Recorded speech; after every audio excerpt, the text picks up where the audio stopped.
গল্পকরণে আপনারা শুনছেন রকিব হাসানের লেখা গল্প দুর্গম কারাগার এর দ্বিতীয় পর্ব। দুর্গম কারাগার গল্পটি ৩ গোয়েন্দা সিরিজের ভলিউম ৪২ থেকে নেয়া। চলুন শুরু করি।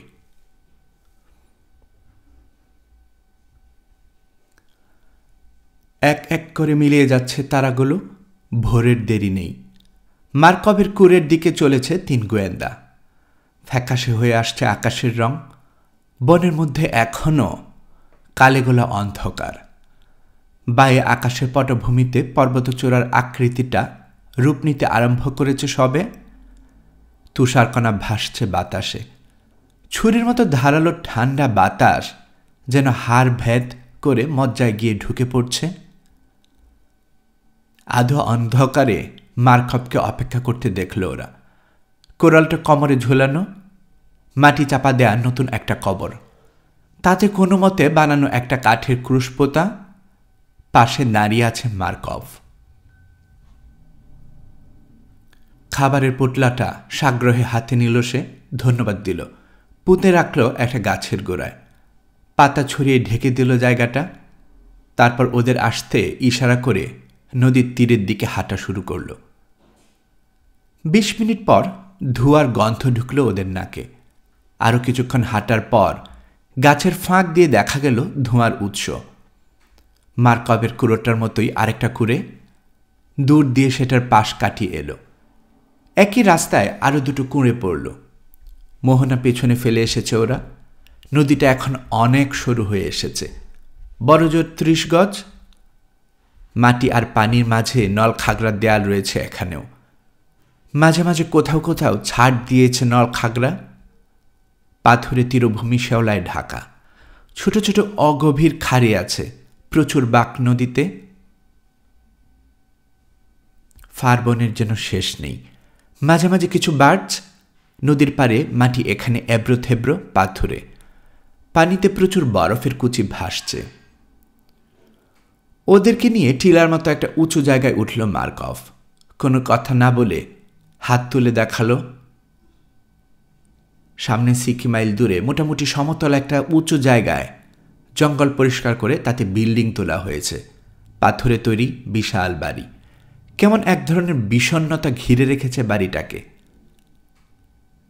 শাখানীলের কুখ্যাত জেলখানা। ২ পাল্লার বিরাট গেটটা বন্ধ। ওটার কাছ থেকে নানান দিকে পথ চলে গেছে।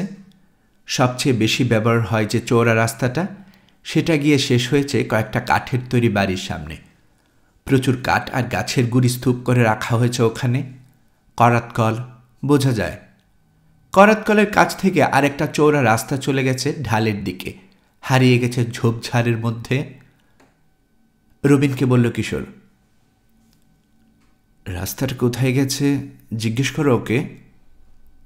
মার্কভ জানালো, খনি আর রেললাইনের কাছে। অবাক হলো কিশোর, এখানে রেললাইন আছে?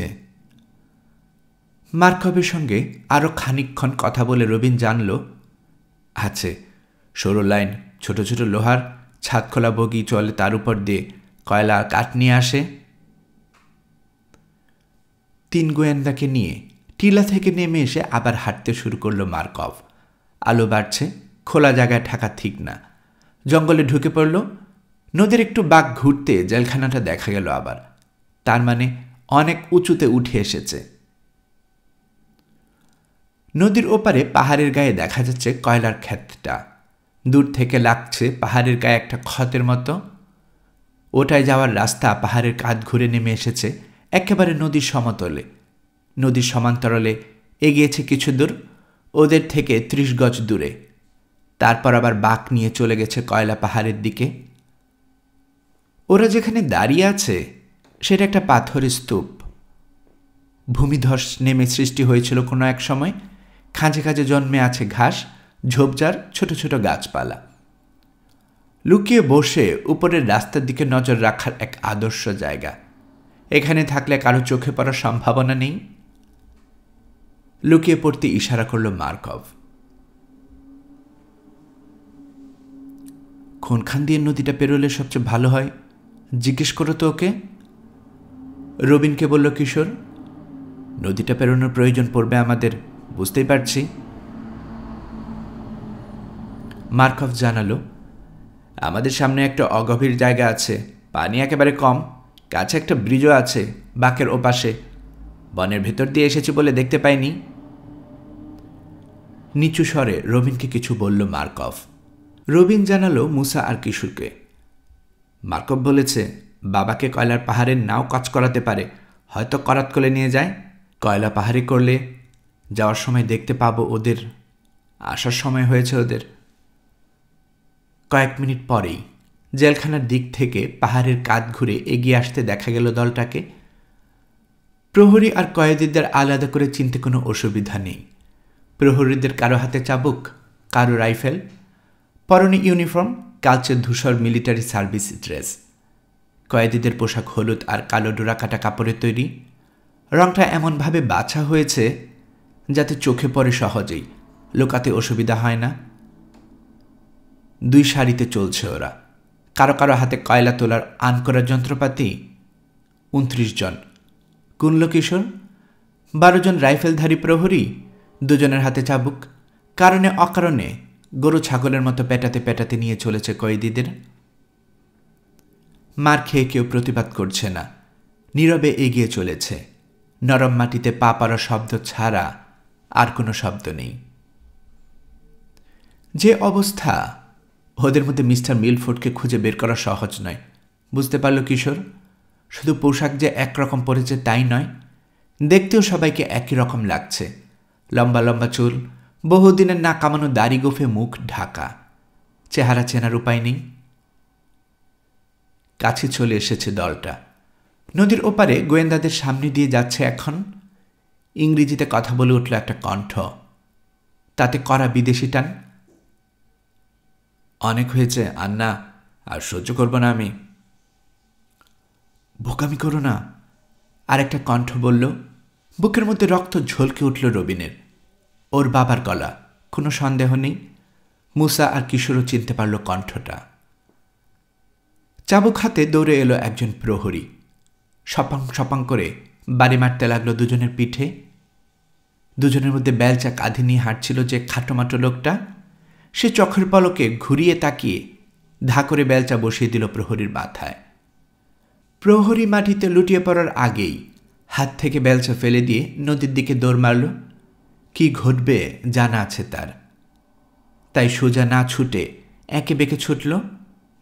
শুরু হলো গুলি বৃষ্টি। খামচি দিয়ে মাটি তুলে ফেলতে লাগলো বুলেট। পাথরে পিছলে উড়ে গেল প্রাণ কাঁপানো শব্দ তোলে। গাছের গায়ে গিয়ে বিঁধতে লাগলো, কিন্তু লোকটা থামল না, পেছন ফিরে তাকালো না। পৌঁছে গেল নদীর ধারে। গুলি করে ওখানে তাকে লাগানো এখন আর সহজ নয়। পানিতে নেমে পড়ল সে। জানাই ছিল যেন ওখানে পানি কম। ফুলঝুরির মতো পানি ছিটাতে ছিটাতে সেই অগভীর পানিতে দৌড়াতে লাগলো। হুচট খেল কয়েকবার, দম বন্ধ করে ফেলল কিশোর। ভাবল গুলি খেয়েছে বুঝি, কিন্তু না। সোজা হয়ে আবার ছুটল। নদীতে বেশ স্রোত। সমস্ত প্রতিকূলতা অগ্রাহ্য করে নদী পার হয়ে ওপারে চলে এলো সে। পারে উঠেই হুমড়ি খেয়ে পড়ল মাটিতে। দ্রুত ক্রল করে বিপজ্জনক জায়গাগুলো পার হয়ে গিয়ে ঢুকে পড়ল বনের ভেতরে। কিশোররা যেখানে বসে আছে তার কাছ থেকে খানিক দূরে নদীর ভাটির দিকে। হুপ করে চেপে রাখা নিঃশ্বাসটা ছাড়ল কিশোর। বাপরে, কি খেলাটাই দেখালো! আমি তো ভাবতেই পারিনি পালাতে পারবে। ওস্তাদ লোক। অন্য কয়েদিরা থমকে গেছে। জোরালো গুঞ্জন উঠেছে তাদের মাঝে। প্রহরীরা চিৎকার করছে। গোলমালের সুযোগে আরেকজন কয়েদি পালানোর চেষ্টা করল, কিন্তু সে অত চালাক নয়। 10 গজ যাওয়ার আগেই গুলি খেয়ে পড়ে গেল। রাইফেল তাক করে ধরা হলো বাকি কয়েদিদের উপর। চাবুকের বাড়ি পড়তে লাগলো, হুকুমের পর হুকুম। এক জায়গায় জড়ো করা হলো তাদের। প্রহরীদের ইনচার্জ খেপা ষাঁড়ের মতো ফুঁসফুঁস করতে লাগলো রাগে। একজন সিপাই পাঠালো জেলখানায় খবর দিতে। 4 জন সিপাই দৌড় দিল নদীর দিকে। নদী পেরিয়ে গিয়ে পলাতক আসামিকে ধরার জন্যে। ওকে ধরা অত সহজ নয়, ভাবল কিশোর, যেহেতু জখম হয়নি সে। পাথরের স্তূপের ধারে ঝুপঝাড়ের মতো যতটা সম্ভব গুটিয়ে বসে আছে 3 গোয়েন্দা আর মার্কভ। জেলখানার ঘণ্টা বাজা শুরু হলো। সার্চ পার্টি এলো, ছড়িয়ে পড়ল বনের মধ্যে। মৃদুস্বরে কিশোর বলল, আমাদের এখন কেটে পড়া দরকার। জেলখানায় গিয়েছিল যে প্রহরীটা, সে ফিরে এলো, মেসেজ নিয়ে এসেছে। সেটা পরে কয়েদিদের উদ্দেশ্যে আরও প্রচুর হুকুম আর ধমক ধামক বিতরণ করল ইনচার্জ। কয়েদিদের নতুনভাবে সারিবদ্ধ করা হলো, মার্চ করিয়ে আবার নিয়ে চলল কয়লা পাহাড়ের দিকে। যে প্রহরীটা মাথায় বেলচার বাড়ি খেয়েছে তার মাথায় এখন ব্যান্ডেজ। টলতে টলতে জেলখানার দিকে চলে গেল সে। কেবল রইল মৃত কয়েদিটা, কুকুরের মতো মরে পড়ে আছে সে, আর কারো নজর নেই ওর দিকে। কিশোরের বাহুতে হাত রাখল রবিন। উঠতে বলছে মার্কভ, বলছে ঘুরপথে নিয়ে যাবে, সৈন্যরা এপার এলেও যাতে ওদের চোখে না পড়তে হয়। ছুটতে শুরু করল মার্কভ। তার সঙ্গে তাল রেখে দৌড়ানো কঠিন হয়ে পড়ল। অনেকক্ষণ এভাবে দৌড়ানোর পর গতি কমালো সে। বনের মধ্যে থেকে বেরোয়নি একবারের জন্যেও। মাটিতে পড়ে থাকা দুটো গাছ দেখা দিল। চিনতে পারল মুসা। বলল, কুরের কাছে এসে গেছি, ওই গাছগুলোর চিহ্ন মনে আছে আমার। তার কথা শেষ হতে না হতেই থেমে গেল মার্কভ। রবিনের মাধ্যমে জানালো এখন সে একা গিয়ে দেখে আসবে কুরের কাজটা নিরাপদ কিনা। যেহেতু কয়েদি পালিয়েছে, সমস্ত বাড়িতে খোঁজা হবে জানা কথা, তার মানে তার নিজেরটাও বাদ যাবে না। আপত্তি করল না কিশোর। যত তাড়াতাড়ি সম্ভব বিমানে ফিরে যেতে চায়। মার্কভের যেন কোনো ক্লান্তি নেই। দ্রুত হেঁটে হারিয়ে গেল গাছপালার আড়ালে। কিশোর বলল, আমার বিশ্বাস যে লোকটা পালিয়েছে সে মিকোসা। তাকে খুঁজে বের করা দরকার।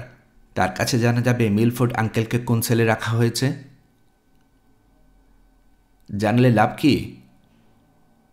মুসার প্রশ্ন। জেলে ঢুকবো কি করে? আরও সমস্যা আছে।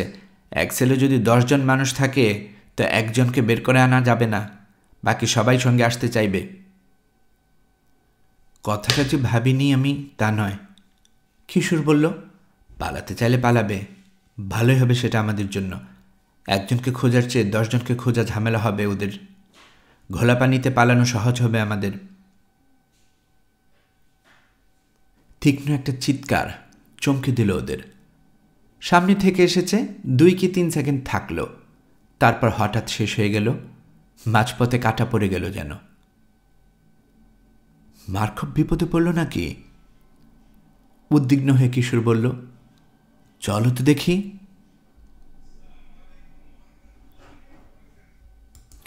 ফাঁকা জায়গাটুকু যেখানে মার্কভের কুড়েটা রয়েছে তার কাছ থেকে সামান্য দূরে গাছের আড়ালে এসে থামল ওরা। মার্কভ দাঁড়িয়ে আছে, তার সঙ্গে কয়েদিদের পোশাক পরা আরেকজন লোক। এক চোখের চারপাশে কালো দাগ, কপালে একটা কাটা। মাটিতে পড়ে আছে জেলখানার ইউনিফর্ম পরা একটা প্রহরী, পাশে পড়ে আছে তার রাইফেলটা। তাহলে এই ব্যাপার, গম্ভীর মুখে বলল কিশোর।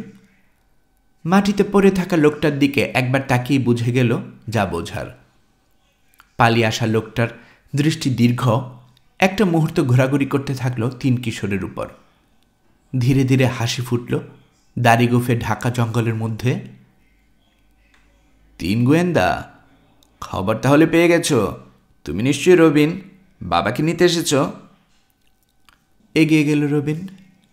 আপনি মিকোসা ওয়াসাকি, তাই না? হ্যাঁ, আপনাদের নিতে এসেছি আমরা। মাটিতে পড়ে থাকা লোকটাকে দেখে জিজ্ঞেস করল রবিন, এর এই অবস্থা কে করেছে? মার্কভকে দেখালো মিকোসা। ও মারা গেছে? কোনো সন্দেহ নেই তাতে। এখানেই খোলা জায়গায় দাঁড়িয়ে থাকা ঠিক হচ্ছে না। বলে দেরি করল না কিশোর, বনে ঢুকে পড়ল। সবাই তাকে অনুসরণ করল। আপনাদের হয়েছিল কি? মিকোসাকে জিজ্ঞেস করল কিশোর। প্লেন ক্র্যাশ করেছিল নিশ্চয়ই। ইঞ্জিন বন্ধ হয়ে গেছিল, পানিতে পড়লাম, একটা পেট্রোল বোট থেকে দেখতে পেয়ে তুলে নিয়ে এলো এখানে। তারপর সেই পুরনো কাহিনী, গুপ্তচরগিরির অভিযোগ এনে জেলে ভরে দিল দুজনকেই। এখন যে পালালেন, উদ্দেশ্যটা কি ছিল আপনার? আমাদের আসার খবর জানতেন না? দ্বীপ থেকে বেরোবেন কি করে? নদীতে গিয়ে একটা নৌকা জোগাড়ের চেষ্টা করতাম, তারপর রাতের বেলা সাগর পাড়ি দিয়ে জাপানে ঢুকে পড়তাম। এই কুঁড়ে ঘরের কাছে এসেছিলেন কেন? শুকনো কাপড়ের জন্য। এই ঠান্ডার মধ্যে শুকনো কাপড় পরে এই হিহি কাঁপুনি পরে আছি, ভেজা কাপড়। বনের মধ্যে দিয়ে ছুটতে ছুটতে কুঁড়েটা দেখে ভাবলাম কিছু পাওয়া যেতে পারে। সবে ভেতরে ঢুকেছি, বাইরে আওয়াজ হলো। বাড়ির মালিক এসেছে মনে করে বেরিয়ে দেখি একজন গার্ড। কোনো সুযোগ দিল না আমাকে, রাইফেল দিয়ে বাড়ি মেরে মাটিতে ফেলে দিল। তারপর ইচ্ছে মতো বাড়ি আর লাথি অবশ বানিয়ে ফেলল। ওটা শক্তি পাচ্ছিলাম না, চোখ বুজে ফেলেছিলাম। হঠাৎ বাড়ি বন্ধ হয়ে গেল। চোখ খুলে দেখি পড়ে যাচ্ছে গার্ড, ফিনকি দিয়ে রক্ত বেরোচ্ছে মাথা থেকে। মার্কভকে দেখিয়ে বলল, এ লোকটার হাতের কোরাল। লোকটাকে? একজন প্রাক্তন কয়েদি, রাশান। এই কোরেটা তারই। চেন মনে হচ্ছে? হ্যাঁ, এখানে এসে পরিচয় হয়েছে। রাশান? বিশ্বাস করো? করব না কেন? ভালো মন্দ সব দেশে আছে, শুধু রাশান বলে তাকে অবিশ্বাস করার কোনো কারণ নেই। বিনা দোষে ওকে জেলে দিয়ে ওর জীবনটা ধ্বংস করে দিয়েছে, তাই জেলের লোকদের দেখতে পারে না সে। ওদের অত্যাচারের প্রতিশোধ নিচ্ছে এখন। মাথা দোলালো মিকোসা। ওদের উপর তার প্রচণ্ড আক্রোশ। গার্ডটাকে কোপ মারার সময় যেরকম ঘৃণা দেখলাম ওর চোখে, মনে হলো মেরে খুব মজা পাচ্ছে। শুনে মোটেও অবাক হলাম না। আমাকে সাহায্য করার ছুতো একটা প্রতিশোধ নিল সে, তাই না? রক্তের জন্য পাগল হয়ে গেছে। স্বামী স্ত্রী দুজনে মিলে জেল খেটেছিল 10 বছর। গতকাল ও স্ত্রী যক্ষা আর খাগড়ার অত্যাচারে মারা গেছে। মার্কভ প্রতিজ্ঞা করেছে জেলখানার প্রহরীদের যাকে বাগে পাবে তাকেই খতম করে দেবে। কি যেন বলল মার্কভ। অনুবাদ করে শোনাল রবিন। ও জানতে চাইছে ওকে আর প্রয়োজন আছে কিনা আমাদের, না থাকলে কুড়েটা পুড়িয়ে দিয়ে গুহায় চলে যাবে। লাশটার কি হবে? জিজ্ঞেস করে জবাব দিল রবিন। ও বলেছে ব্যবস্থা করে ফেলবে, আরও গার্ড চলে আসার আগে আমাদের চলে যেতে বলেছে। মিকোসার দিকে তাকালো কিশোর। হাসুন, মার্কভকে নিয়ে চিন্তা নেই, জঙ্গল ওর কাছে বাড়ি ঘর, কিন্তু আপনি এভাবে বেশিক্ষণ টিকতে পারবেন না। হ্যাঁ, পেটের খিদে আরও খানিক সহ্য করতে পারবো, মারা যাচ্ছে শীতে, এরকম ভেজা কাপড়ে সহ্য করতে পারছি না আর। হ্যাঁ, প্লেন পর্যন্ত যাওয়া কঠিন হয়ে যাবে। দাঁড়ান দেখি, মার্কভকে জিজ্ঞেস করে কোনো ব্যবস্থা করতে পারে কি না। রবিন, জিজ্ঞেস করো তো ওর কাছে কিছু আছে নাকি। যা কিছু হোক, ঠান্ডা ঠেকাতে পারলেই চলবে। মার্কভের সঙ্গে কথা বলল রবিন, তারপর জানালো ও বলেছে পরনে যা পোশাক আছে সেটা সম্বল ওর, তবে চামড়ার একটা পুরনো ওভারকোট আছে বাড়তি, ওতেই চলবে। গার্ডের রাইফেলটা রেখে দিতে চাচ্ছে সে। দিক না, ওটাতে ওর অধিকারই তো বেশি। কিশোর যা বলল মার্কভকে জানালো রবিন। এগিয়ে গিয়ে রাইফেলটা তুলে নিল মার্কভ, কুঁড়িতে ঢুকল। বেরিয়ে এলো একটা ওভারকোট নিয়ে। কয়েকটা নেকড়ের চামড়া সেলাই করা জুড়ে দেওয়া হয়েছে ওতে, নামে ওভারকোট, কিন্তু আসলে কি জিনিস হয়েছে বলা মুশকিল। তবে সেটাই আগ্রহের সঙ্গে হাতে তুলে নিল মিকোসা। যে জিনিসেই হোক, গায়ে দিয়ে আগে শীত ঠেকানো দরকার। রবিন, কিশোর বলল, আমাদের জন্য যা করলো ও, তার জন্য মার্কভকে আমাদের সবার তরফ থেকে ধন্যবাদ দাও। বলো ও যে কোনোভাবেই হোক সাহায্য করতে পারলে খুশি হব আমরা। আমরা কোথায় আছি ওর ধারণা আছে। খাবার বা অন্য যে কোনো কিছুর প্রয়োজন হলে যেন নির্দ্বিধায় চলে আসে। মার্কভের কাছ থেকে বিদায় নিয়ে রওনা হয়ে গেল ওরা। কয়েক কদম গিয়ে ফিরে তাকালো কিশোর, দেখল ওদের দিকেই চেয়ে আছে মার্কভ। ওর মুখ থেকে বোঝা গেল না মনে কি চলছে। হাত নাড়ল কিশোর। জবাবে মার্কভ হাত নেড়ে ঘুরে দাঁড়ালো। গুহা থেকে ফিরে আসবে ও, রবিন বলল। খালকাকে খুন না করে স্বস্তি নেই। যে কাণ্ড করলো আজ ও, রীতিমতো ভয় লাগছে ওকে আমার। কুড়াল দিয়ে কুপিয়ে লোকটার মাথা দুফাক করে ফেলল। খুনও বিকার নেই, যেন একটা মশা মেরেছে। ওর সম্পর্কে এসব মন্তব্য করার কোনো অধিকার নেই আমার। কিশোর বলল, জেলখানা নামের এই ভয়ানক নরকটাতে 10টা বছর কাটাতে হলো। ও যা করেছে তার চেয়ে কম কিছু করতাম না আমরা। ওর চোখের দিকে তাকিয়ে দেখেছ? এত বছরের দুঃখ, কষ্ট, যন্ত্রণা আর বঞ্চনার জ্বালা মগজে সব অনুভূতি ভূতা করে দিয়েছে ওকে। কথা বাড়ালো না আর ওরা দ্রুত এগিয়ে চলল বনের ভেতর দিয়ে। খালের পাড়ের আগের জায়গাটাতে বাঁধা আছে ডিঙ্গিটা, তার মানে এদিকে এখনো আসেনি প্রহরীরা। দড়ি খুলে নিয়ে তাতে চেপে বসল সবাই। উদ্বিগ্ন হয়ে বিমানের দরজায় অপেক্ষা করছে উমর। দেখে বলে উঠল, তোমাদের দেরি দেখে তো চিন্তায় পড়ে গিয়েছিলাম। ডিঙ্গিটাও নেই, থাকলে চলে যেতাম। না গিয়ে ভালো করেছেন, কিশোর বলল। কয়েদি পালিয়েছে, সারা বনে ছড়িয়ে পড়েছে সৈন্যরা। মিকোসাকে দেখে জিজ্ঞেস করল উমর, নিশ্চয়ই মিস্টার ওয়াসাকি? কোথায় পেলে ওকে? মৃদু হেসে কিশোর বলল, ইনি তো পালানো কয়েদি, ভেতরে চলুন, বলছি সব।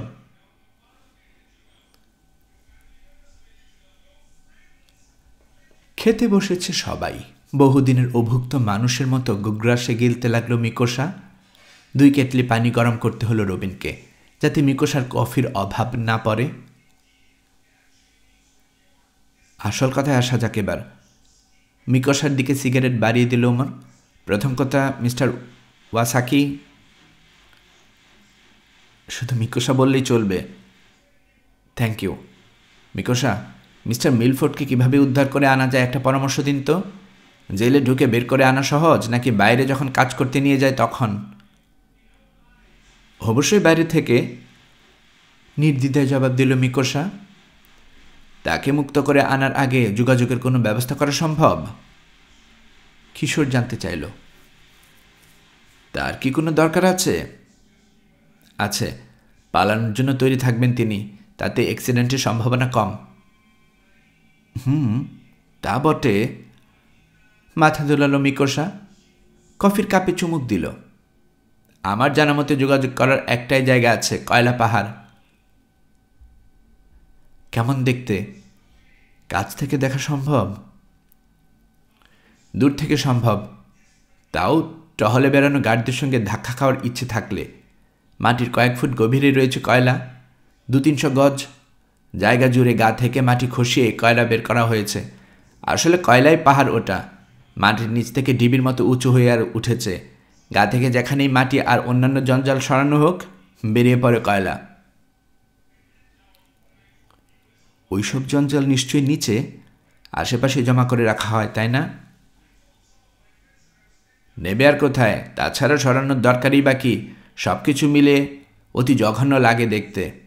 যেতে চাইলে তোমাকে নিয়ে যেতে পারি আমি, যখন কাজ হয় না ওখানে। যাওয়ার সবচেয়ে ভালো সময় কখন? ভোরের আগে কিংবা সন্ধ্যায়, চাঁদ ওঠার পরে। কেউ থাকে না তখন। সবসময় কি একই জায়গায় কাজ করতে নিয়ে যায় কয়েদিদের? তা তো নেবেই, পাহাড়টা তো আর সরানো যাবে না। কেউ কয়লা তোলে, কেউ জঙ্গল কাটে, বন পরিষ্কার হয়, কাঠও পাওয়া যায়। বড় বড় গাছ করাত করে পাঠিয়ে দেয়, তক্তা বানিয়ে চালান দেওয়ার ব্যবস্থা করে। পাহাড়ের গোড়ায় আবর্জনা যা জমে থাকে পুড়িয়ে ফেলে। সকালবেলা কাজে বেরোনোর আগে কী করতে হয় কয়েদিদের? প্রথমে জেলখানায় উঠানে নাম ডাকা হয়। এক সারিতে দাঁড়িয়ে সব কয়েদি, তাদের ঘিরে রাখে সশস্ত্র প্রহরীরা। এরপর সারি ভেঙে 2টি সারি করা হয়। কাজ করার জন্য নতুন কোনো যন্ত্রপাতি নেওয়ার প্রয়োজন হলে নিয়ে নেয় কয়েদিরা। গেট দিয়ে বেরিয়ে মার্চ করে এগোয় কয়লা পাহাড়ের দিকে। এর কোনো ব্যতিক্রম হয় না? সাধারণত হয় না। কাজের জায়গায় যাওয়ার পর কি হয়? কাজ করার কি কোনো নির্দিষ্ট নিয়মকানুন আছে? নিয়মকানুন আর কি, দল ভেঙে দিয়ে যার যার কাজ বুঝিয়ে দেওয়া হয়, অথবা যার যার আগের দিনের কাজ সে শেষ করে। মাথা ঝাঁকালো কিশোর। বুঝলাম, কাজ থেকে দেখতে চাইলে ওরা আসার আগেই গিয়ে কয়লাস্তূপের আড়ালে লুকিয়ে থাকতে হবে। সিগারেট টানা থামিয়ে দিল মিকোসা। বলো কি, মারাত্মক ঝুঁকি নেওয়া হয়ে যাবে। এখানে যাই করতে যাব না কেন ঝুঁকি থাকবে। এই যে বসে আছি, এটা কি ঝুঁকির নয়? সেজন্য আমি চাইছি যত তাড়াতাড়ি সম্ভব কাজ সেরে পালাতে। ভাবছি আজ রাতে এই পাহাড়টা দেখতে যাব, চাঁদের আলোয় ভালো করে দেখে আসবো কোথায় কি আছে। এখন যতটা পারা যায় বিশ্রাম নেওয়া দরকার। পালা করে একজনকে পাহারায় থাকতেই হবে। চুপ করে গেল মিকোসা। আলোচনা এখানেই শেষ হলো। সূর্য ডোবার সামান্য আগে পাহারায় ছিল রবিন। ঘোষণা করল, একটা লঞ্চ দেখা যাচ্ছে, পেট্রোল বোট। সাগর দিক থেকে এসে মোহনায় ঘুরে নদীতে ঢুকলো লঞ্চটা। এগিয়ে আসতে লাগলো তটরেখা ঘেঁষে। রবিনের ডাক শুনে বেরিয়ে এলো সবাই। দেখে ঠেকে ওমর বলল, কোস্টাল পেট্রোল বোট কিছু খুঁজতে এসেছে। কি খুঁজতে এসেছে তাও অনুমান করতে পারছি। মিকোসা, আপনাকে খুঁজছে ওরা। এমন একটা নৌকার তালাশে এসেছে যেটাকে করে পালাতে চাইছেন আপনি। তার মানে যদি সত্যি নৌকায় করে পালানোর চেষ্টা করতেন, বেশি দূর এগোতে পারতেন না। কোনো নৌকাকেই এমন ভালো মতো না দেখে মোহনা পেরোতে দেবে না ওরা। এপারের কাছে যে আসছে না বাঁচা গেছে, মুসা বলল। জবাব দিল না উমর। লঞ্চটার দিকে চোখ দিল। ওপার ধরে এগোতে লাগলো ওটা। কিছু দূর এগিয়ে একটা বাঁকের কাছে অদৃশ্য হয়ে গেল। এখান থেকে খুব বেশি দূরে নয় জায়গাটা। ইঞ্জিনের আওয়াজ কানে আসছে। গাছের জটলাটার জন্য দেখা যাচ্ছে না লঞ্চটা। নদীর তীরে দুটো জেলে ডিঙ্গি বাঁধা। সূর্য অস্ত যাচ্ছে, কমলা আভা ছড়িয়ে পড়ছে পানিতে। গাছের জটলার অন্য পাশ দিয়ে আবার বেরিয়ে আসতে দেখা গেল লঞ্চটাকে। এবার নদীর এপাশে চলে এসেছে। ওরা রয়েছে যে পাশটায়, সেখানে। সারা ফেলে দিল হাসির ঝাঁক।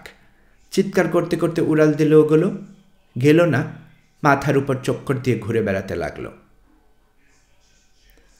এই ভয়টাই করছিলাম, চিন্তিত ভঙ্গিতে বলল ওমর। ওরা শুধু যে পারে খোঁজাখুঁজি করেই চলে যাবে না।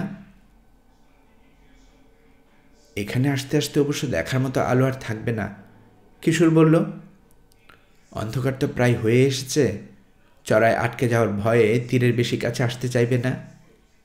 হ্যাঁ, কিছু যখন করতে পারবো না আমরা, জীবনটা ভাগ্যের উপর ছেড়ে দিয়ে বসে থাকা ছাড়া উপায় নেই। দ্রুত ক্ষয়িষ্ণু গোধূলির আলোয় ইঞ্জিনের ধুক ধুক ধুক ধুক শব্দ তুলে এগিয়ে আসছে লঞ্চটা। কেবিনের কাঁচের জানালার ওপাশে হুইলের পেছনে দুজন মানুষকে দেখা গেল। গুলোয়ের কাছে একজন, চতুর্দিকের নজর রাখছে সে। পেছনে আরও একজন, তার নজর শুধু তীরের দিকে। নলখাগড়ার বেড়ার কাছাকাছি এসে ইঞ্জিনের শব্দ বদলে গেল। যে লেগুনে লুকানো রয়েছে বিমানটা, তার কাছ থেকে 50-60 গজ দূরে হবে। আর একটু এগিয়ে ধীরে ধীরে থেমে গেল লঞ্চটা। দেখে ফেলল নাকি আমাদের? গলা কাঁপছে মুসার। মনে হয় না, জবাব দিল কিশোর। আলো একেবারেই নেই। ঝনঝন করে উঠল নোঙ্গরের শিকল। চিন্তিত ভঙ্গিতে ওমর বলল, তাহলে এখানে রাত কাটানো ইচ্ছে। অন্ধকারে চলার ঝুঁকি নিতে চাইছে না।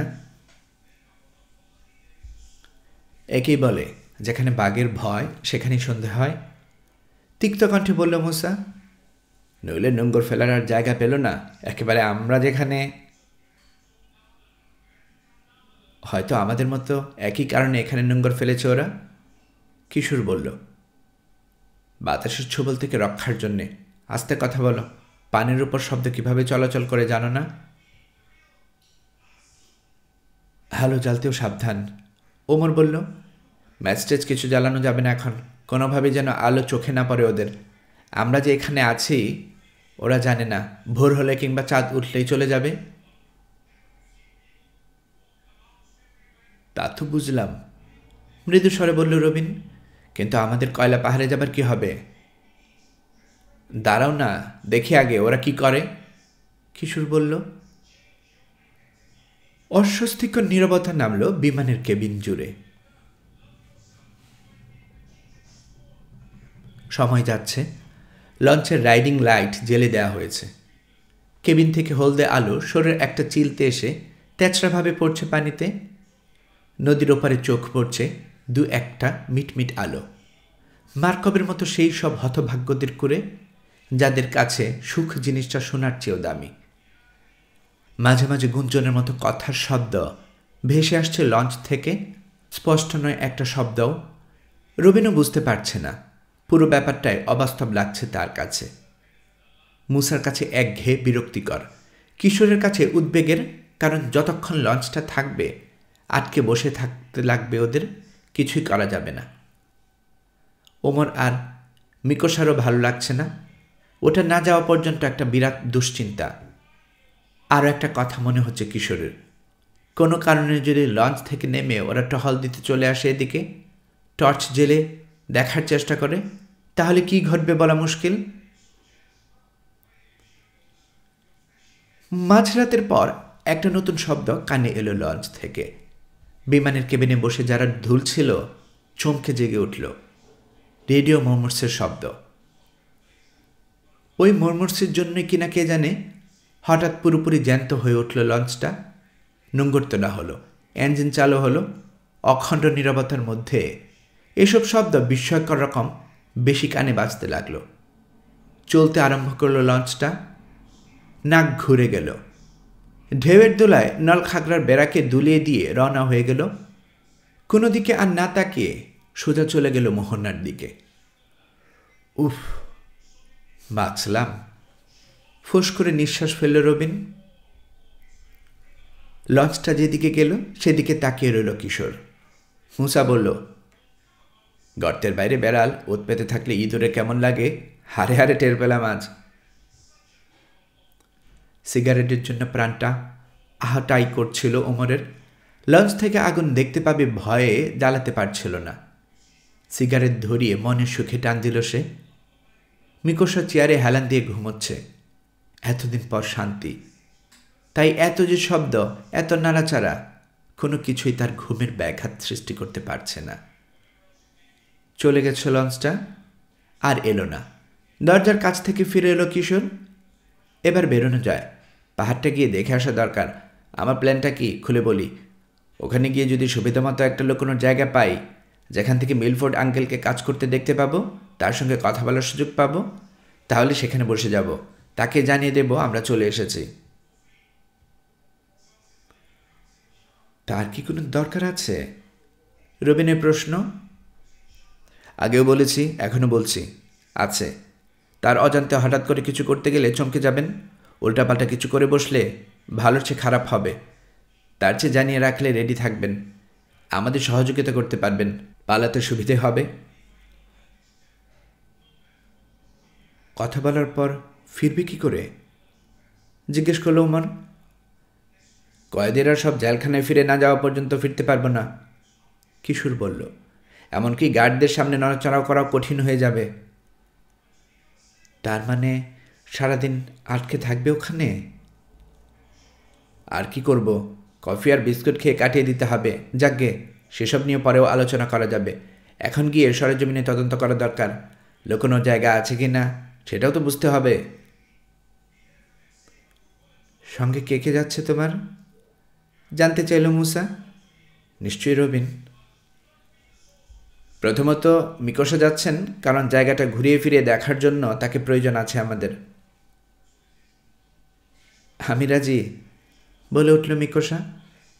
কখন ঘুম ভেঙেছে তার কেউ লক্ষ্য করেনি, জেগে উঠে ওদের কথা শুনছিল। হেসে তার দিকে মাথা ঝোঁকালো কিশোর। রবিনকে তো নিতেই হচ্ছে দুবাসের কাজ চালানোর জন্য। আমার সঙ্গে লুকিয়ে বসতেও তাকে অনুরোধ করব। আমি চাই ওর বাবার সঙ্গে কথাবার্তা সে নিজেই চালাক। আর ওমর ভাই? মুসা জিজ্ঞেস করল। তাকে তো প্লেনে থাকতেই হবে, প্লেন পাহারা দেওয়ার জন্যে। এটার কিছু হয়ে গেলে প্রাণ বাঁচানোই দায় হয়ে যাবে আমাদের, কিংবা হয়তো দেখা যাবে কয়েদি কমাতে এসে শাখানীল কারাগারের কয়েদির সংখ্যা আরও বাড়িয়ে ফেললাম। এখন বেরিয়ে গিয়ে আমাদের যদি কিছু হয়, কোনো বিপদে পড়ি, ফিরতে না পারি, ওমর ভাই যা ভালো বোঝে তাই করবে। আর আমার কাজ কি? তুমি ওমর ভাইকে সঙ্গ দেবে। ও, আমি তাহলে একটা বাতিল জিনিস? ফুঁসে উঠল মুসা। এসব হবে টবে না, শুধু শুধু বসে থাকতে আমি পারবো না। আমিও তোমাদের সঙ্গে যাচ্ছি। একজন বাড়তি লোক থাকলে অনেক উপকার পাবে। ঠিক আছে, যেতে চাইলে চলো। আপত্তি করল না কিশোর। নৌকা বাওয়ার জন্যও তো কাউকে দরকার। তুমি আমাদের পারাপারের মাঝি। মুচকি হেসে উঠল। সবাই ওভারকোট পরে নাও। যার যার ওভারকোট পরে নিল রবিন আর মুসা। মিকোসা গায়ের চড়ালো মার্কবের দেয়া উদ্ভট পোশাকটা। দেখতে খারাপ হলেও জিনিসটা কাজের। তার প্রমাণ পেয়ে গেছে সে। খুব গরম, আর জেলখানার বিশ্রী পোশাকটাও তাতে ঢাকা যায়। ডিঙ্গিতে করে তীরে পৌঁছালো ওরা।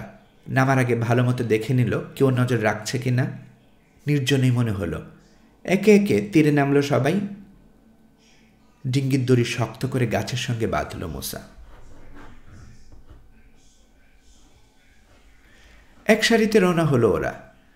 আগে আগে পথ দেখিয়ে নিয়ে চলল মিকোসা। সবার শেষে রয়েছে মুসা। মাঝে মাঝে পিছন ফিরে দেখে নিচ্ছে সে কেউ অনুসরণ করছে কিনা। ধীরে ধীরে এগোচ্ছে ওরা, তাড়াহুড়া নেই। বনের কিনারা ঘেঁষে চলেছে, যাতে বিপদের সামান্যতম সম্ভাবনা দেখলেই ডাইভ দিয়ে লুকিয়ে পড়তে পারে গাছপালার আড়ালে। খানিক পরপরই থামছে, কান পেতে শুনছে কোনো শব্দ আছে কিনা। এরকম প্রতিকূল পরিবেশে অচেনা অঞ্চলে স্নায়ু সবসময় টান টান হয়ে থাকে। কাজেই আচমকা ঘুতঘুত করে একটা ভালুক যখন ঝুপঝাড় ভেঙে দৌড়ে পালালো, বুকের মধ্যে ধরাস করে উঠল সবার। প্রাণীটার পাহাড়ের দিকে ছুটে যাওয়ার শব্দ বহুক্ষণ ধরে শোনা গেল। চলতে চলতে নাকে এলো কাঠপোড়ার গন্ধ। দাঁড়িয়ে গেল কিশোর। সবাই কাছে এসে ফিসফিস করে বলল, মার্কবের কুড়ে পুড়ছে, কোনো সন্দেহ নেই।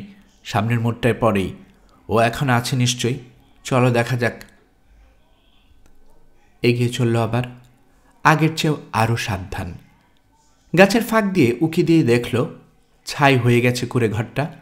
কথা মতোই কাজ করছে মার্কভ। কিশোর লক্ষ্য করল মরে পড়ে থাকা গার্ডের লাশটা নেই।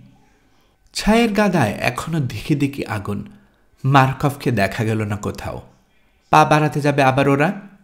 এই সময় ফতফত শব্দ হলো। বরফের মতো জমে গেল যেন সবাই। ঘোড়ার মাথা ঝাঁকি দেয়ার লাগাম নাড়ার শব্দ। একবারই হলো, আর কোনো শব্দ নেই। কোনখান থেকে এলো তাও বোঝা গেল না। ফাঁকা জায়গাটাকে ঘিরে আছে গাছের কালো দেয়াল। গাছের ডাল মাথার উপরে এত ঘন চাদোয়া তৈরি করেছে, চাঁদের আলো সামান্যতম ঢুকে পড়তে পারছে না তার মধ্যে। গভীর কালো একটা গর্তের মতো লাগছে জায়গাটাকে। ওরা রয়েছে গর্তের তলায়। এখানে আলো বলতে শুধু পুরা ছাইয়ের মাঝে নিবে আসা আগুন। চারপাশে তার লালচে আভা। নিতর হয়ে দাঁড়িয়ে আছে কিশোর, তার সঙ্গে বাকি সবাই। বুঝতে পারছে একটা ঘোড়া রয়েছে কাছে পিছে কোথাও। লাগামের শব্দ, পিঠে সাওয়ারি আছে। মার্কবের ঘোড়া নেই, সওয়ারি মানিব শত্রু। সেকেন্ড কাটছে, সেকেন্ড থেকে মিনিট। অন্ধকারের দিকে তাকিয়ে থেকে চোখ ব্যথা করে ফেলল কিশোর। স্নায়ুর উপর প্রচণ্ড চাপ পড়ছে। অপেক্ষা করার সুফল মিলল অবশেষে। কথা বলে উঠল একটা লোক, স্পষ্ট ধারালো গলা। গাছের কালো দেয়ালের পটভূমিতে অস্পষ্ট ছায়ার নড়াচড়া দেখা গেল। খোলা জায়গায় বেরিয়ে এলো দুজন ঘোড়া সওয়ার। ছায়ের স্তূপের সামনে গিয়ে দাঁড়ালো। কয়েক মুহূর্ত দাঁড়িয়ে থেকে চলে গেল গাছপালার ভেতর দিয়ে নদীর পাড়ের পথটার দিকে। খুরের মৃদু খটখট আর জিনের খচমচ শব্দ দূরে পুরোপুরি মিলে যাবার পর কথা বলল কিশোর। রবিনকে জিজ্ঞেস করল, কি বলল ওরা, বুঝতে পেরেছ? হ্যাঁ, বলল এখানে অপেক্ষা করে আর লাভ নেই, ও ফিরে আসবে না। মার্কবের কথা বলল? সেরকমই তো মনে হলো। আর কার কথা বলবে? শুধু মার্কবই নয়, মিকোসাওকে খুঁজে বেড়াচ্ছে ওরা। কিশোর বলল, এ থেকে বোঝা যাচ্ছে কতটা সাবধান থাকতে হবে আমাদের। কি বাঁচাটা বেঁচেছি, আরেকটু হলেই ওই কসাক দুটো সামনে পড়ে গিয়েছিলাম। তবে এখন মনে হয় আমরা নিরাপদ। নদীর পাড়ের রাস্তা ধরে হেঁটে চলল ওরা। সাবধানতায় ঢিল পড়েনি, বরং বেড়েছে। পুরো ব্যাপারটাই কেমন অবাস্তব লাগছে মুসার কাছে। মনে হচ্ছে বাস্তবে নয়, স্বপ্নে ঘটছে এসব ঘটনা। কিছু বলল না, হেঁটে চলল চুপচাপ। কিছুক্ষণ পর আবার যখন বনে ঢুকল মিকোসা, ফের অস্বস্তিতে পড়ে গেল সবাই। রাস্তা ধরে না গিয়ে বনের ভেতর দিয়ে ঘুরে যেতে চায় মিকোসা। এই সাবধানতার অবশ্য প্রয়োজন আছে। কে কোন কানে ঘাপটি মেরে বসে রয়েছে বোঝার উপায় তো নেই। নদীর বেশ কিছুটা উজানে আবার বন থেকে বেরিয়ে এলো ওরা।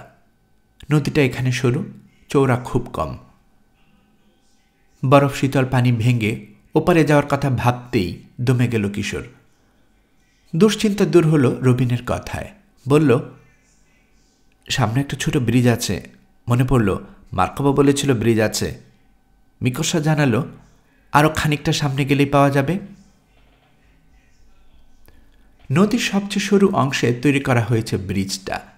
ব্রিজের কাছে থেকে সামান্য দূরে নদীর সেই অগভীর জায়গাটা, যেখান দিয়ে দৌড়ে পালিয়েছিল মিকোসা। তবে ব্রিজের নিচে নাকি পানির গভীরতা যথেষ্ট বেশি, জানালো সে। বহু পুরনো ব্রিজ, পুরনো হতে হতে কালো হয়ে গেছে তক্তাগুলো, নড়বড়ে হয়ে আছে বহু জায়গায়। মেরামতের প্রয়োজন ছিল আরও অনেক দিন আগেই। অবস্থা দেখে মনে হলো উঠলেই ভেঙে পড়বে। মিকোসা বলল, ওই ব্রিজ কাউকে ব্যবহার করতে দেখেনি সে। নদী পারাপারের প্রয়োজন হলে নৌকা ব্যবহার করে থাকে জেল থেকে ছাড়া পাওয়ার কয়েদিরা। ব্রিজটা ভালো মতো পরীক্ষা করে দেখল কিশোর, কারণ অন্য পাশ থেকে পালাতে গেলে এই ব্রিজেই ভরসা। তাড়াহুড়ায় কোনো খাদে পা দিলে পা ভাঙবে কিংবা পানিতে পড়ে আধমরা হবে, জেনে রাখা দরকার। মাঝে মাঝে ফাঁকা তক্তা খসে পড়ে গেছে। দুটো খুঁটি ভেঙে যাওয়ায় পুরো ব্রিজটাই সামান্য কাত হয়ে আছে এক পাশে। সবাই একসঙ্গে ব্রিজে উঠতে ভরসা পেল না। একজন একজন করে পেরোতে শুরু করল। কিশোর দেখল সামান্য ঝাঁকি লাগলেও দুলে উঠে ব্রিজটা। পানিতে পড়ে ডুবে মরার সে ভয় করছে না, কিন্তু সাঁতরে পাড়ে উঠতে পারলেও ভেজা কাপড়ে এই শীতের মধ্যে টেকা কঠিন হয়ে যাবে। যাই হোক, কোনো অঘটন ঘটল না। নিরাপদে ব্রিজ পেরিয়ে এলো সবাই। চাঁদের ঠান্ডা আলোয় পথ দেখে 300 গজ দূরের কয়লা পাহাড়টায় এসে পৌঁছালো। ওরা যেখানে দাঁড়িয়ে আছে তার সামনে দিয়ে চলে গেছে জেলখানা থেকে আসা পায়ে চলার পথটা। আকাশের পটভূমিতে চারকোনা বিশাল একটা আস্ত পাথরের মতো লাগছে জেলখানাটাকে। এটাই সেই জায়গা, পাহাড়টা দেখে মিকোসা বলল। চোখ খোলা রাখো, 2 সহকারীকে নির্দেশ দিল কিশোর। আমি একটু ঘুরে দেখি। সময় নিয়ে প্রথমে পুরো জায়গাটায় চোখ বোলালো সে। তারপর আস্তে আস্তে হেঁটে চলল যেখানে মূল কাজ হয় সেখানটাতে। তরাই অঞ্চলটাতে খুঁটিয়ে দেখল সমস্ত অ্যাঙ্গেল থেকে। নিঃসঙ্গ পতিত যে জমিটাতে ঝোপ জঙ্গল রয়েছে সেটাও বাদ দিল না। গুচ্ছে গুচ্ছে জন্ম রয়েছে এক ধরনের বেটে বাঁচ গাছ। নদীর সমান্তরালে চলে গেছে সারি দিয়ে, মাঝে মাঝে ফাঁক। আঙ্গুল তুলে দেখিয়ে কিশোর বলল, কাজে লাগতে পারে। জেলখানা আর কর্মক্ষেত্রের মাঝখানের পাহাড়টায় জন্মে আছে খসখসে জট পাকানো রোডোডেনড্রন। মাঝে মাঝে মাথা তুলে রেখেছে কেটে ফেলা গাছের গোড়া। মরা ডালপালা বিছিয়ে আছে। এগুলো মারিয়ে আসা কঠিন বলেই জেলখানা থেকে সরাসরি সোজা পথে না এসে পাহাড়ের গোড়া দিয়ে ঘুরিয়ে আনা হয় কয়েদিদের। আগুন লাগলে বারুদের মতো জ্বলে উঠবে এসব জিনিস, আনমনে মন্তব্য করল কিশোর। আগুন লাগানোর কথা ভাবছ নাকি? বলল বিস্মিত মিকোসা। আপাতত লাগাচ্ছি না, তবে সব রকম চিন্তা মাথায় রাখা ভালো। কখন কোনটা কাজে লেগে যাবে বলা তো যায় না। পাহাড়টাতে যদি আগুন ধরিয়ে দেয়া যায় প্রচুর ধোঁয়া তৈরি হবে। কয়লা পাহাড়ের সামনে গিয়ে দাঁড়ালো ওরা। পাহাড়ের গায়ে প্রায় 6 মাইল লম্বা জায়গায় মাটি খসিয়ে ফেলা হয়েছে। বেরিয়ে আছে কয়লা, বড় বড় খোরল তাতে। কেটে কেটে কয়লা নামানো হয়েছে ওসব জায়গা থেকে। গোড়ার মাটি শ্রমিকদের ক্রমাগত পদচারণায় দলিত মথিত কাদা হয়ে আছে। বড় বড় টুকরো করে স্তূপ করে দিয়ে সাজানো রাখা হয়েছে কয়লা। ঠেলাগাড়ি, গাঁইতি, শাবল, বেলচা, কোদাল ছড়িয়ে পড়ে আছে এখানে সেখানে। দিনের কাজ শেষে ফেলে রেখে গেছে কয়েদিরা। আগামী দিন এসে তুলে নিয়ে আবার কাজ শুরু করবে। খানিক দূরে ফারবন। শেষবার ঠিক কোনখানে কাজ করে গেছেন আপনি? জিজ্ঞেস করল কিশোর। ওইখানে, হাত তুলে দেখালো মিকোসা। বেলচা দিয়ে কয়লা তুলেছি। আর মিটফোর্ড আঙ্কেল? ওই যে ওখানে। আবার হাত তুলে দেখালো মিকোসা। তিনি কি করছিলেন? ওই যে ওখানে যে বিরাট স্তূপটা আছে, সেটা থেকে কয়লা নিয়ে ঠেলাগাড়িতে করে ওই দিকে। উল্টো দিকের কিছু দূর আরেকটা জায়গায় দেখালো মিকোসা। নিয়ে গিয়ে সাজিয়ে রাখছিলেন। আপনি যা করছিলেন, পরের দিন এলেও কি সেই একই কাজ করতে দেওয়া হতো আপনাকে? হ্যাঁ। এত শিওর হচ্ছেন কি করে? কারণ আমাদের যার যার যন্ত্রপাতি যেখানে কাজ করতাম, সন্ধ্যায় ফেরার সময় সেখানে রেখে যেতে বলা হতো আমাদেরকে।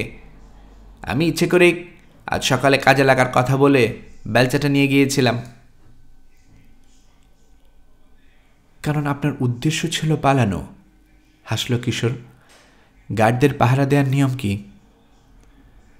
2-3 জন করে পাহারা উপর থেকে নিচে বারবার টহল দেয়, বনের দিকে যাতে ছুটে পালাতে না পারে, সেদিকেও কড়া নজর রাখে। কয়লার বড় একটা স্তূপের কাছে এসে দাঁড়ালো কিশোর। অনেক চওড়া, কয়েক ফুট লম্বা, উঁচু একটা দেয়ালের মতো হয়ে আছে স্তূপটা। আপনি যা বললেন, বলল সে, তাতে বুঝলাম এই স্তূপ থেকে কয়লা নিয়েই ওদিকে সাজিয়ে রাখতে যান মিলফোর্ড আঙ্কেল। হ্যাঁ, গাড়ি ভর্তি করে নিয়ে গেছেন, খালি গাড়ি নিয়ে ফিরে এসেছেন। বারবার একই কাজ। গুড। পেছনের পাহাড়ের দিকে তাকিয়ে কি যেন ভাবল কিশোর। খানিকটা সরে গিয়ে হাত নেড়ে মুসা আর রবিনকে আসার ইঙ্গিত করল।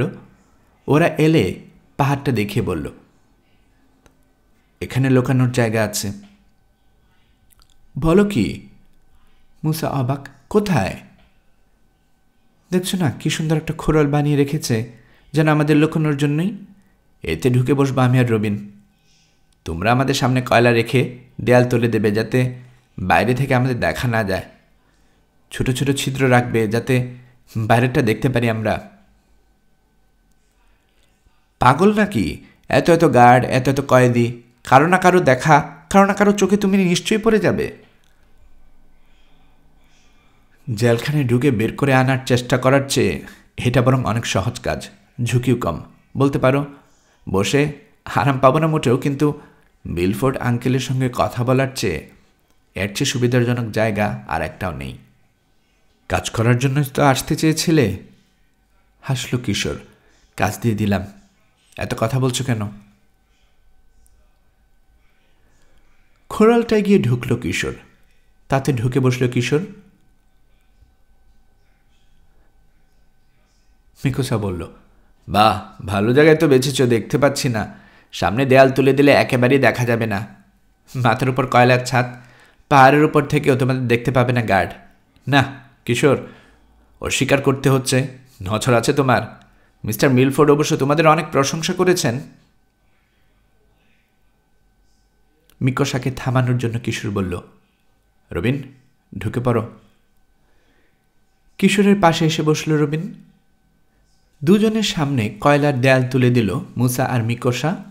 বেছে বেছে সমান টুকরো তুলে নিয়ে সুন্দর করে সাজিয়ে রাখল। টেরা বাঁকা রাখলে ধসে পড়ের ভয় আছে। খোরালটা ঢেকে দিল এমন করে যাতে সহজে বোঝা না যায় এখানে যে একটা খোরল ছিল। সেটা গার্ডদের খেয়াল না থাকলে কিছুই ধরতে পারবে না ওরা। সাগরের দিক থেকে বয়ে গেল বরফের মতো শীতল এক ঝলক বাতাস। খুরের মতো ধারালো। ওপরের ফাঁক দিয়ে আকাশের দিকে তাকালো কিশোর। চাঁদের মুখ ঢেকে দিচ্ছে পাতলা এক টুকরো মেঘ। আকাশের অবস্থা ভালো না, বলল সে।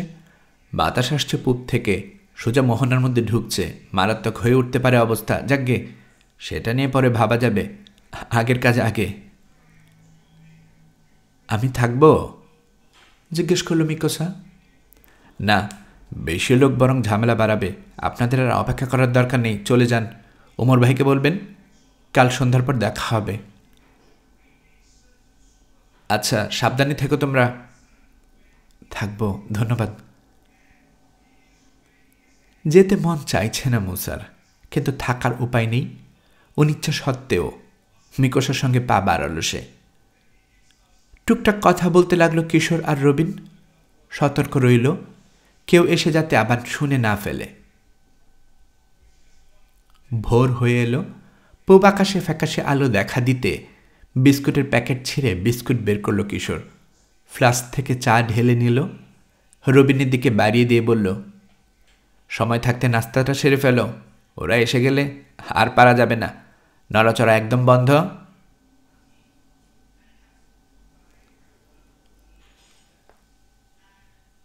গল্পকরণে এতক্ষণ আপনারা শুনছিলেন রকিব হাসানের লেখা গল্প দুর্গম কারাগার এর দ্বিতীয় পর্ব। দুর্গম কারাগার গল্পটি 3 গোয়েন্দা সিরিজের ভলিউম 42 থেকে নেয়া। আমি নিয়মিতভাবে গল্প পাঠ করছি। আমার গল্প পাঠ যদি আপনাদের ভালো লেগে থাকে, আমার এই গল্পটি আপনার বন্ধুবান্ধব প্রিয়জন সবার কাছে শেয়ার করবেন, তাতে করে তারা এই গল্পটি শোনার সুযোগ পাবে। আপনারা ভালো থাকবেন সে প্রত্যাশায় এখানে বিদায় নিচ্ছি।